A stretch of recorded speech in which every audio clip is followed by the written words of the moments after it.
John Cena turned heel. Are you still in shock? Because I am. Okay, I just got done watching Elimination Chamber just a few hours ago. I'm just now comprehending and trying to get everything, all the pieces and everything still into my mind to reconcile what the hell did I just watch. This Elimination Chamber has to be the greatest Elimination Chamber of all time, without a doubt, without a doubt. The crowd in Toronto, Canada, was so freaking amazing, and I was gonna come over here and do a free recap of every single match, but I'm not gonna lie to you, the main Elimination Chamber is still fresh on my mind. It's still on my mind. That's the only thing that's on my mind. Hey, but before I get to all of that, Kevin Owens and Sami Zayn needs to get their freaking respect. They need to get their flowers because they put on so far the match of the year. So far, 10 out of 10 classic. What I just saw between Kevin Owens and Sami Zayn was an absolute freaking banger. I cannot stress that enough. It was a banger. I love that match. I will rewatch that match again later on because that match was so freaking good. The Women's Elimination Chamber match, I don't really remember that much, but I do. The Jade Cargill return, came back and whooped the hell out of Naomi. Straight BTA gave her the beats by Dre. Just bro kicked her to Bianca Belair pod while Bianca Belair was just selling the hell out of it. Like she just saw a dead body. Like she just saw somebody who was just getting killed. Selling the hell out of it. And I ain't gonna lie, I still think it's Bianca Belair. Triple H may got one more swerve in him, to still make it have people thinking that it was Naomi, but he may turn around and it may be Bianca the whole time. They'll probably frame Naomi. We don't know. That's why I can't wait till Monday and I can't wait till Friday to see what the hell is going to happen. But they kind of did make Bayley look a little weak in this match, but we're not going to talk about it. The next match, I didn't watch the tag team match. I'm not gonna lie to you. Some people said it was decent. You know what I'm saying? It was like a quick little television match. So I'm not gonna talk about it. Kevin Owens and Sami Zayn, banger, came out there. They was there killing each other out there. Kevin Owens was gonna do the power driver on Sami Zayn on a straight concrete, and then Randy Orton came out. Only thing I didn't like is how you gonna let Kevin Owens hit Randy Orton with the power driver and sideline him for a couple of months, but won't let Randy Orton do a punt kick on Kevin Owens? Come on, let Randy Orton do the punt kick. Like, come on, it would have been so amazing if Randy Orton would have pulled the trigger and let Randy Orton do the punt kick. It would have been so freaking amazing if he would have did the freaking punt kick. But hey, beggars can't be choosing, so I ain't gonna basically sit here and go on to that. It was still a bang up a match. But man, let's get into the men's Elimination Chamber. The one I was really, really wanted to see so badly was going to answer the question of who was facing who at WrestleMania. That's all that was going to answer. Drew McIntyre got eliminated first. Through roll-up pin. How many roll-up pins can Drew McIntyre take? I don't know. But they need to hurry up and fix Drew McIntyre character quickly before getting into WrestleMania. We already know they're setting up Drew McIntyre and Damian Priest. Some people don't like it. I think it would be good. It's going to be a good build up getting there. We already know how good Drew McIntyre is on the microphone, so I'm not going to take that away from them and say that this match will be not good. It's going to be decent. It's going to be a sleeper. I'm gonna predict that right now. That match is going to be a sleeper for sure. It will kind of be a banger. It's going to be a sleeper banger. It's going to be a sleeper right there. That match probably going to be a sleeper. It's going to shock a lot of people because people say they don't want to see that match. But I think that match is pretty much going to be pretty solid. It's going to be pretty solid. It's going to shock some people. So back to Sami Zayn. I think Sami Zayn is not going to be. He's not going to wrestle at WrestleMania this year. That's what it looks like to me. But if you do make Sami Zayn wrestle in WrestleMania in time, I would say put him against Braun Breaker. Because they said they was going to do a multi-man match against Braun Breaker for the championship of WrestleMania. So I was thinking doing, if you want to, do Sami Zayn, Braun Breaker, AJ Styles, and you do Sheamus. That's what I would do. I mean, if you don't add, you know what I'm saying? Sami Zayn is on Raw, right? Yeah, add Sami Zayn in it. If Sami Zayn if he's eligible to wrestle at the time, put Sami Zayn in that. You know what I'm saying? However, build him and put him in that but don't make Sami Zayn win though. I would say make Sheamus win at WrestleMania. Give him what he wants. Give him what he needs and he deserves. Sheamus been putting on some bangers with Braun Breaker. And I think it's time to pull the trigger and make Sheamus the championship so he can be Grand Slam champion. Okay, so back to the men elimination chamber match. I think it was one part that Drew McIntyre was talking to CM Punk, and CM Punk said something, and he said the B word to him. I don't know what part that was, but that was pretty funny. I heard that very closely. And then I think Logan Paul got in. Of course, Logan Paul did what Logan Paul always do, trying to show off his athleticism. You know, he's only 27 too. So even though I don't like Logan Paul, man, Logan Paul be showing some promise on the ring though for sure. Logan Paul is good in the ring. I can't take that from him.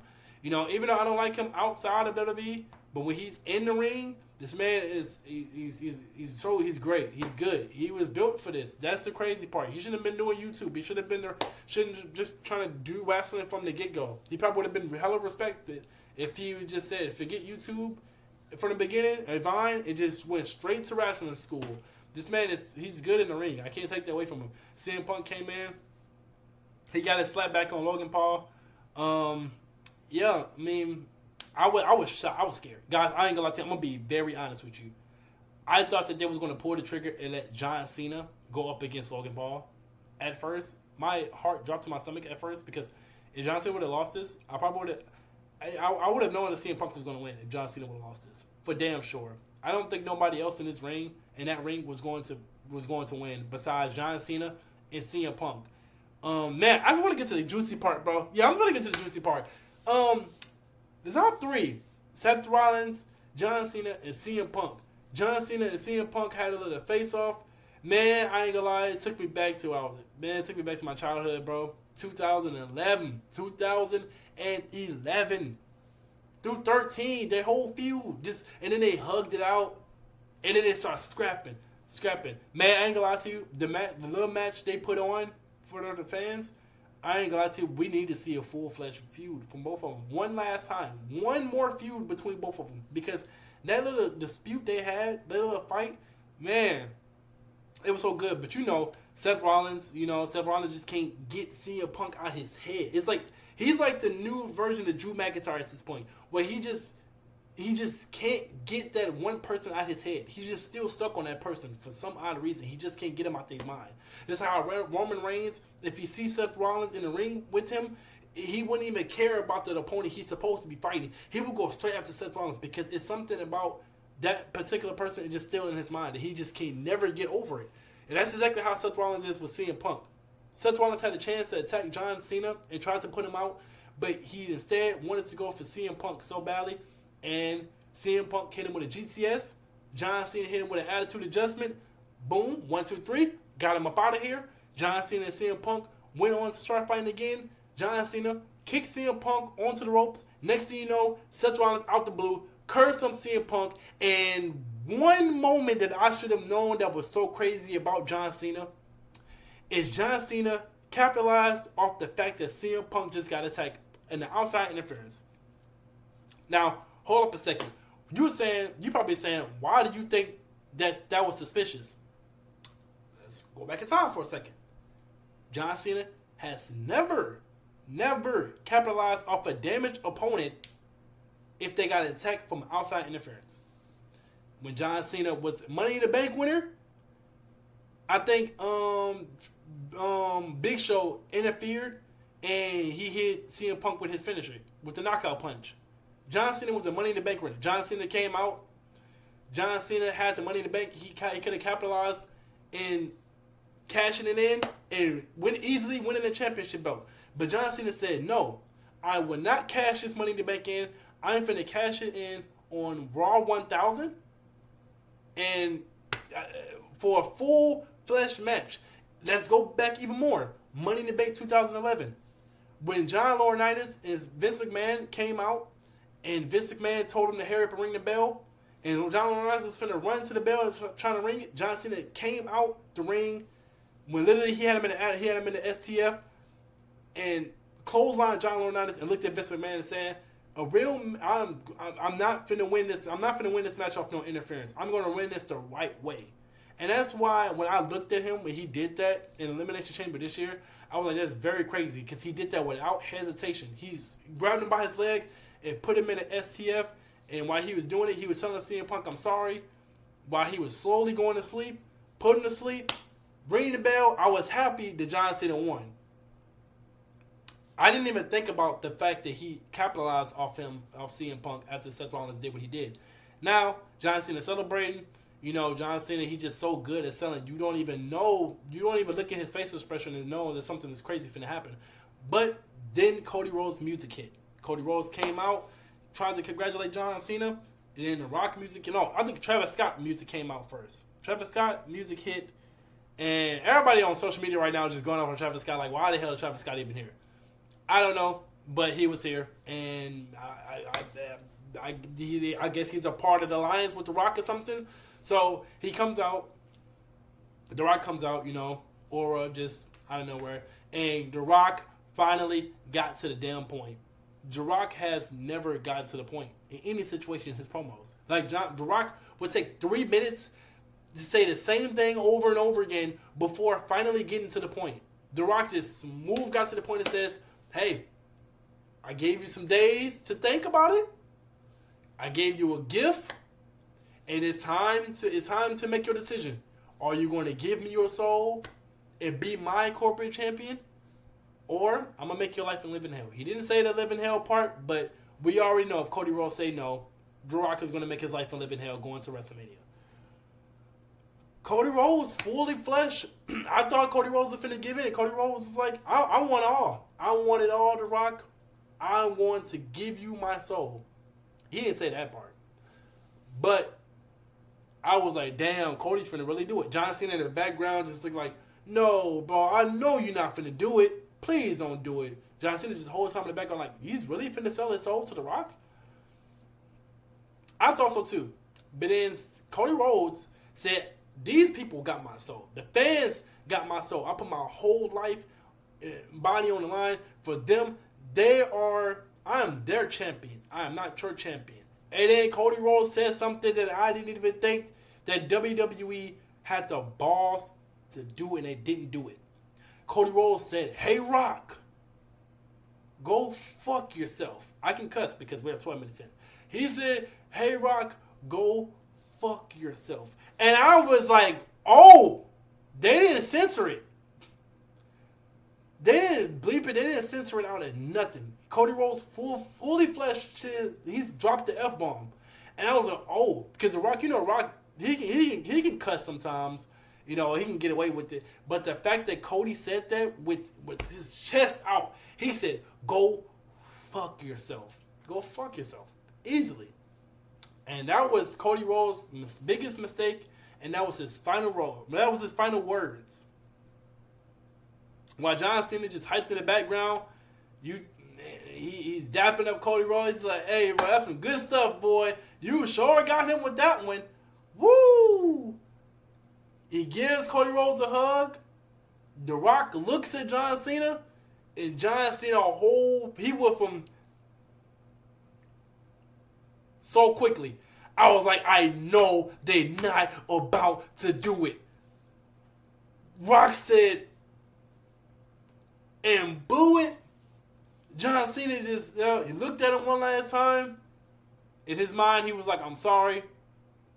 Kicked him right in the nuts. I went insane. I ran around. Oh my God. I was so freaking hyped. Bro, I've been wanting the John Cena heel turn for so long. I've been watching WWE since 2006.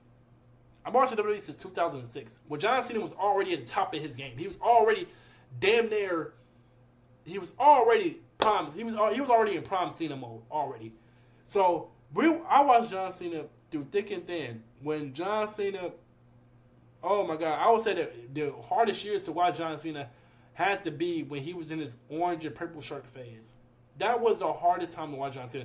That was a Cena that nobody did not like at some point. Like if there was any time to make John Cena a heel, you could have had one night stand against RVD. Hell, 2009 you could have made him a heel. 2008 you could have made him a heel. Even when the Rey Mysterio situation happened, when Rey Mysterio won the championship and John Cena took it the same night Rey Mysterio won, you could have capitalized off that and made him a heel. They was going to make John Cena a heel in 2012 with his once in a lifetime match with The Rock. It was this close to making John Cena a heel at the time period. John Cena said he was fully into it. He had a new theme song. He had new wrestling attire. He was going through a new persona. He said he was going to take all his merchandise off the market. He said he wasn't going to do no more Make-A-Wish. And to be honest with you, I hope he had that same idea back then. I hope he uses it now. Like when John Cena, when he does his promos and stuff, I want that Fruity Pebble colors. I want that gone. All that bright color stuff, I want it gone. I want John Cena to wear the suits he be wearing in interviews and all that. I want that John Cena. People say they want the buzz cut John Cena. I said that when he first came back, but nope, John Cena is different. Keep that. Keep the ball spot there. I want John Cena coming out in luxury vehicles. Like how Rock be pulling up in the mom big trucks, man. I want John Cena to come out in luxury vehicles. I want John Cena to have a new theme song. New in gear wrestling attire. He said he was gonna wear a singlet, and he said he was gonna wear wrestling boots. Now, I have to come to terms and think about it for a second. He said he wants to be totally opposite for what he stands for. So, Mr. Like never give up. He said he's giving up. He's giving up. He's giving up. He's gave up. And here's the thing, because we're finna talk about John Cena for a good minute right here. I should have known John Cena was turning heel, because John Cena was looking heelish anyway. When John Cena came at the Royal Rumble, when John Cena basically sat here and said, you know what, I'm doing what's best for business. I'm not doing no entry matches. I'm not doing a damn thing. I'm automatically inserting myself into Royal Rumble, into the Elimination Chamber, just off the status in my name of what I done for this company. I'm not doing none of that other stuff that everybody else got to do to get in the Elimination Chamber. I automatically want to spot in, and I'm not going to show up to any random shows at all. I'm making my own set schedule. I know it's my own retirement tour, but I come when I damn well please. I'm doing what's best for he said I'm doing what's best for the company. And I'm inserting myself in the Elimination Chamber. That sounds heelish because John Cena always worked for everything. Everything. John Cena always works for everything. So the fact of the matter is he inserting himself into something without even fighting to get in it. That was heelish. That was heelish one. That was one. But then I start to think about it for a second and realize something with John Cena. I should have known a heel turn was going to come at some point. And I should have known that John Cena was going to give in. First of all, number one, I had three people going into this. If Cody Rhodes would have said no, I had three people was going to pick up The Rock's offer. One, I had Drew McIntyre, because you know how desperate Drew McIntyre is to get back on the top and to win the belt. So I automatically thought it was going to be Drew McIntyre. Two, I thought it was going to be CM Punk. But while thinking about it now, if CM Punk would have won, well, to be honest with you, okay, I'm thinking in my mind right now, CM Punk was a good choice for number two. Three was John Cena. But that was like a fantasy booking to me, choosing John Cena. That was like a fantasy booking. So that was in my mind like, okay, it could happen. But in all honesty, I know it's not going to happen. Because, bro, I've been watching, like I said before, I've been watching WWE since 2006. So I watched John Cena be a heel for dinner his whole career. I didn't watch his early Thugonomics stuff, so I didn't watch that. But from 2006 to now, like I never had it in my right mind that John Cena could be heel. Like he's going to be heel. Like we had the pinnacle, we had the point in his career.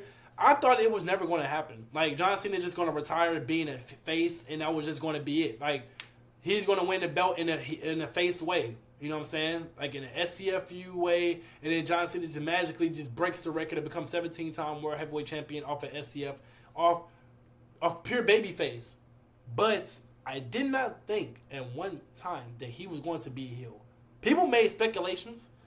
I didn't think it was true, but hell, I played into it. I was like, maybe John Cena could probably be heel. And damn it, he turned heel. I mean, he turned heel. And it was such a unique way. And people already comparing it to Hulk Hogan heel turn at 1996 when he joined NWO. I remember watching the clip on YouTube. I was like, damn, that's kind of crazy. But these two heel turns are two totally different. People didn't expect Hulk Hogan to turn heel. You know what I'm saying? And people, some kids and some people, adults wanted Hulk Hogan to be heel, but kids didn't want him to be heel. Like, nobody would have expected that. But with John Cena's situation, it is totally different because everybody's on board with this heel turn because this is what everybody's been wanting for so many years. Now, back to what I was saying about John Cena's situation. How I knew that he could possibly turn heel. Like, John Cena haven't won a regular single match since 2018 or 19. John Cena at Raw Netflix pretty much stated that he don't think that he could be the 17-time world champion. He knew in his right mind that he didn't have a chance to win the 17th time, be the 17-time world champion. John Cena tried to play it the right way, play it the safe way for so long. And after he lost to Jey Uso at Royal Rumble, I think that's when him and The Rock had that conversation. And John Cena was like, you know what? I am tired of playing it the easy way. I got to play it. I got to go to that dark side and play it the way how I want to play it. What's best for me and the company. Everybody's not going to like it, but hell, I got to do it for me at this point. And with this heel John Cena right here, I want John Cena to not be humble. John Cena been humble half his whole career. I want John Cena to let people know who the hell he is. Who he is. I want that confident John Cena. And I hope his promo, because you know John Cena is so good on a mic.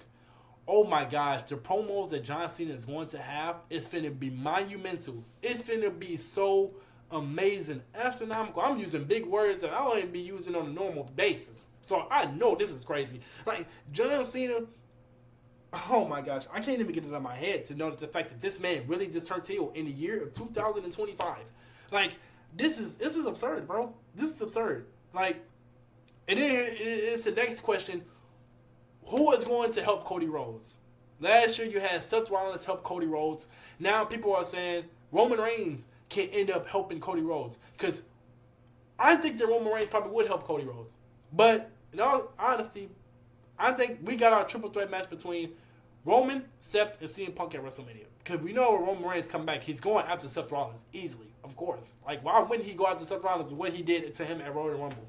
He's going to go back to Seth Rollins, and he wants to face him. I'm all for that, but we got to get Rock and Roman. We got to get Rock and Roman. If it happens this year, at this year's WrestleMania, I'm not going to lie to you, Jey Uso. I love Jey Uso.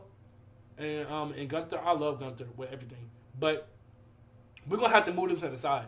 And I don't think anybody would be mad. I don't think anybody should be mad. Because this right here is a once-in-a-lifetime match. Roman and Rock at this year's WrestleMania, why not make that night one main event at WrestleMania? And just made Jey Uso and Gunther the second to main event, second to last match of the night. I mean, why? Like, it's just, why wouldn't you do that? And people, I know some Jey Uso fans not going to like it if it do happen, but at the same time, it's like, it's Rock and Roman. So why would you not make that night one main event? But I mean, hell, I guess if they don't pull the trigger and make Roman and Rock happen, I don't know. I don't think there's not a better time to pull the trigger than now. If you want Roman to attack CM Punk a random episode of SmackDown or Raw, do that, and then just put him right over there to help Cody Rhodes, to line himself for Cody Rhodes. Because I'm not gonna lie to you, it all comes back to Bad Blood. Because in my mind, I was like, so what did the Bad Blood situation means then? Because clearly, he did that. He looked at both of them. So clearly, it looked like to me The Rock has another plan for Roman Reigns. Because Raw on Netflix, everybody was so confused. Because we got all the pieces now after Netflix. Because I'm going to get on Netflix too in a second after this. But when The Rock look at when he looked at Roman, when he gave him the Ula Fala, I hope I said it right. When he gave him that and he looked dead in his eyes and he hugged him, I think that The Rock is going to set up something with that too. Because I know that Roman is not going to like the fact that that just happened. I want to know. Oh my God, bro! It's so much you can do with the storyline. It's so much you can do with the Bianca Belair storyline, which I'm gonna end it off with. Actually, I just talked about that. Matter of fact, so I don't think I should end it off with that. I'm just end it off with John Cena in this one. But the fact of the matter is, this is a 25-minute video just talking about John Cena and heel turn. But man, look here. I just think that I feel like Roman should be a part of this. Roman is going to be a part of this. He is. He's gonna help Cody Rhodes with The Rock, and The Rock is going to Rock and Roman is going to have a fight. They're going to have a match, most definitely. They gotta have a match this year. It's just that you can't. But time is ticking. We already in March. It's March. We already in March. WrestleMania is next month. You gotta have a whole month to set this WrestleMania up. And now we already know, man, The Rock is gonna keep beating up Cody's ass, beating him with that belt until somebody managed to help him. Cody Rhodes got nobody. He doesn't have Kevin Owens. He doesn't have Sammy. He doesn't have what's his name? I was going to say he could have Orton on his side, but Orton is dealing with Kevin Owens, so Orton's not going to be able to help Cody Rhodes in this situation. So Orton is out the picture for right now. Randy's on. He's worried about Kevin Owens right now. So his only best option, somebody can help him, is Roman Reigns. Pretty much it. Because, I think that's the only option of this whole situation. I thought that at Netflix, I thought that The Rock was going to turn on Roman and take his will to follow. And that was going to set up a match. But the fact of the matter is, that's crazy how he did that. And it goes to show that The Rock was being so nice to Cody from Netflix to being so nice to him because he was leading. He was buttering him. He was buttering him up just to ask this question: will you be my corporate champion? If you be my corporate champion, you give me your soul. Man, I don't know, bro. I'm still in shock and I'm still in awe. I had to let that out of my system. And I'm still going to be in shock after this video is over with. I'm going to be watching so many other videos. I'm going to edit this and I'm going to post this and call it a night because, man, I am exhausted and tired. My mind is just still processing on what the hell just happened tonight. And this is by far what I witnessed was one of the greatest things in WWE history. That's most definitely going to be talked about in decades. Even when we're not here, it's still going to be talked about for so long. Like the best thing ever, man. Make sure you follow my socials, man. It's down here. Make sure you like and subscribe to the channel, man. We're on the road to 3K. Man, we've been posting a lot of wrestling content, and I feel like this is going to be a wrestling channel in a second, and that's what it's going to be. But the road to WrestleMania is here, y'all. Triple H finally got us in gear, and he finally got us interested in WrestleMania 41. And WrestleMania 41 is going to be a banger. I hope I know it's going to be better than WrestleMania 40. Man, I'm out here, y'all. Peace.